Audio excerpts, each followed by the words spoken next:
How's it going, everybody? This is Anthony Miranda with the Firearms Policy Coalition. Today I want to bring to your attention H.R. 127, which is sponsored by Sheila Jackson Lee of Texas.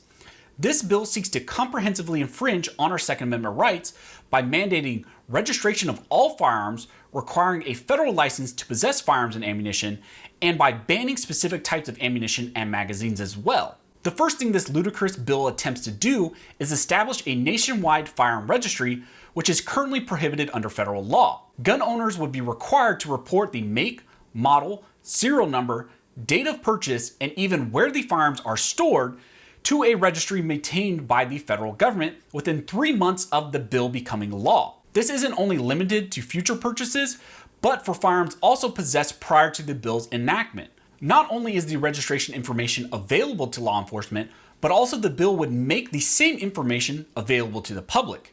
You heard me right, H.R. 127 makes it so that your most private information is open to the public. I'm so sure that criminals won't be looking to the registry to plan out who they want to target. This system will also track firearms loans, including the ID of the loan recipient and how long it will be loaned. Additionally, H.R. 127 would establish a federal licensing requirement for individuals to possess firearms and ammunition. Under this licensing scheme, an applicant will have to be at least 21 years old, undergo a NICS check, complete a psychological evaluation, and complete 24 hours of firearms training.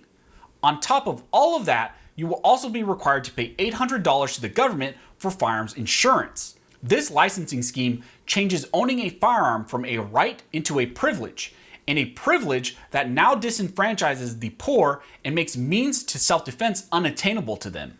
Even scarier, for the psychological evaluation, a licensed psychologist will not only interview you, but also they will interview your spouse and at least 2 other family members or close friends to determine if you are mentally fit to own firearms. There will also be a separate license requirement to display antique firearms and to possess military-style weapons.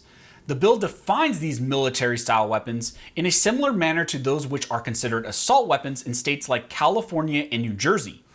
Much like the first federal assault weapons ban, the bill lists specific makes and models of firearms.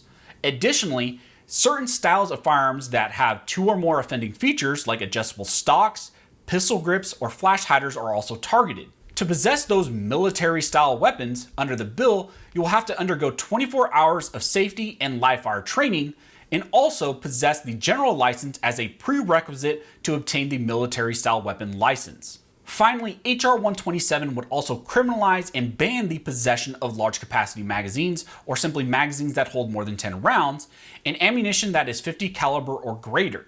This bill also lacks any grandfather provision for these types of items. Penalties for violating various sections of this bill range from $5,000 fines all the way up to $150,000 fines, and also 5 years imprisonment all the way up to 40 years imprisonment.